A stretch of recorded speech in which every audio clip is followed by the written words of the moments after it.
Magandang umaga sa inyo mga bata. Isa na namang aralin ang ating tatalakayin ngayong umaga. At ang pag-aaralan natin ay tungkol sa tugma. Ano kaya ang ibig sabihin ng tugma? Meron ba kayong ideya? Tama! Pag sinabi nating tugma, ito ang pagkakapareho ng dulong tunog sa isang taludtod sa isang saknong ng tula. Narito ang ilang halimbawa. Ang salitang gunting at kuting, ang pantig na magkapareho dito ay ting.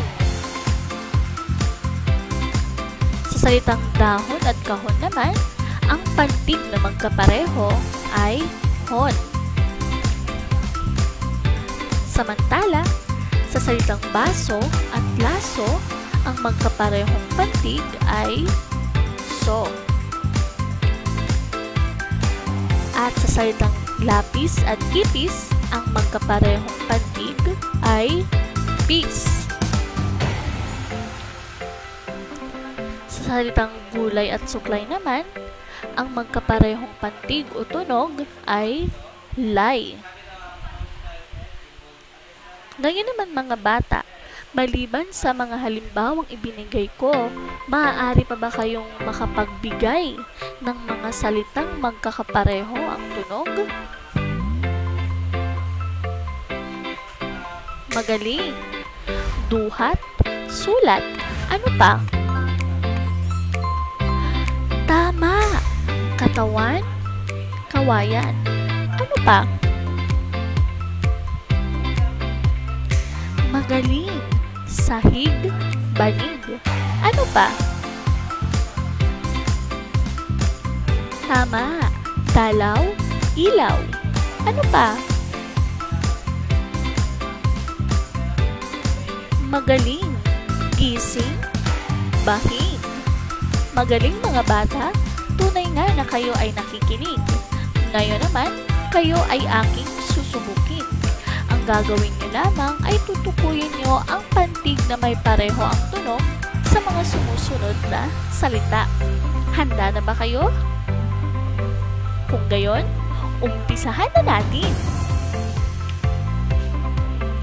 Anong pantig ang magkapareho sa salitang bola at lola? Tama! La. Magaling!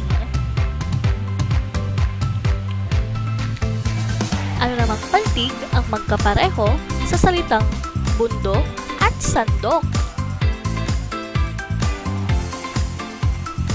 Tama! Ang pantig na magkapareho sa salitang bundok at sandok ay dok. Magaling! Sa salitang buto at bato, ano naman kayang pantig ang magkapareho? Tama! Ang pantig na magkapareho sa salitang buto at bato ay to. Magaling!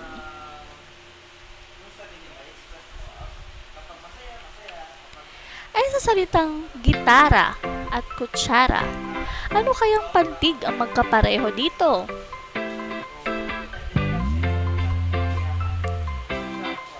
Tama! Rock! Mahusay mga bata! Tunay nga na kayo ay nakikinig ng mabuti.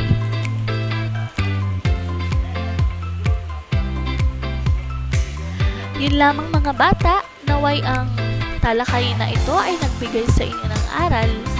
Hanggang sa susunod muli nating pagkikita. Paalam!